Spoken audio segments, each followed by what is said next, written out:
Yom tov lekulam ani Abraham mehit natek. O gaya ng tawag sa akin noon si Abram. Ngunit ngayon Abraham na ako.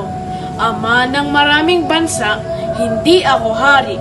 Ngunit ako'y mas mahalagang pamana. Ako ay ang ama ng pananampalataya. At ngayong araw na ito, dadalhin ko kayo sa aking kwento. Ang kwento ng pag-ibig, pagsubok at himala. Isang gabi, habang tahimik akong nagdarasal, nakarinig ako ng tinig ng Diyos na tumatawag sa akin. Abraham, iwanan mo ang iyong bayan, ang iyong tahanan, at sumunod ka sa akin. Dadalhin kita sa iyong lupain na hindi mo na pa nakikita. Naibahagi ko na ba sa inyo kung gaano kalayo ang lugar na iyon?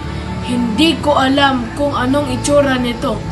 Paano ko ganoon ko siya paniniwalaan? Iniwan ko ang lahat, ang mga ari-arian, ang komportableng bahay upang sundin ang tawag ng Diyos. Sa bawat hakbang, bawat araw, iniisip ko, tama bang ginagawa ko? Ngunit sa bawat pagdududa, may lumalakas na tinig sa puso ko. At sa gitna ng lahat ng iyon, binigyan ako ng Diyos ng pangako. Magiging ama ka ng isang makapangyarihang bansa, tulad ng bituin sa kalangitan. Sa palagay niyo ba nakakatawa? Hindi ba? Matanda na ako, at ang aking mahal na si Sarah, mas matanda pa. Sabi ko sa sarili ko, Panginoon, kami nga bang nararapat sa pangako ito? Para sa puso ko, alam kong siya'y tapat.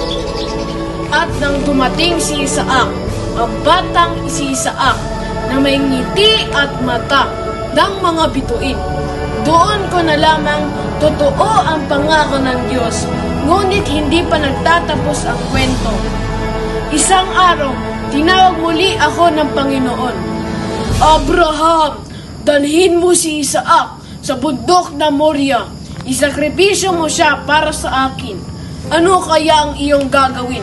Ang batang pinaglalaanan mo ng buong puso.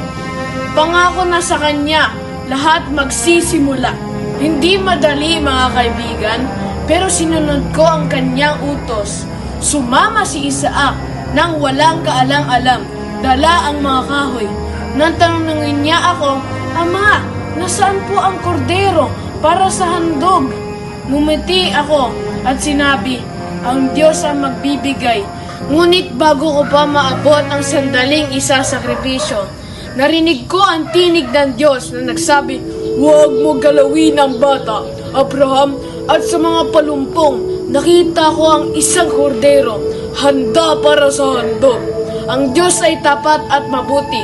Sa sandaling iyon, papatunay na ako na hindi lamang siya na nagtatakda ng pagsubok, siya rin ang nagbibigay ng lunas. Mga anak, mga kaibigan, sa bawat hakbang ng iyong buhay, tandaan ninyo, kahit sa dilim, may bituin.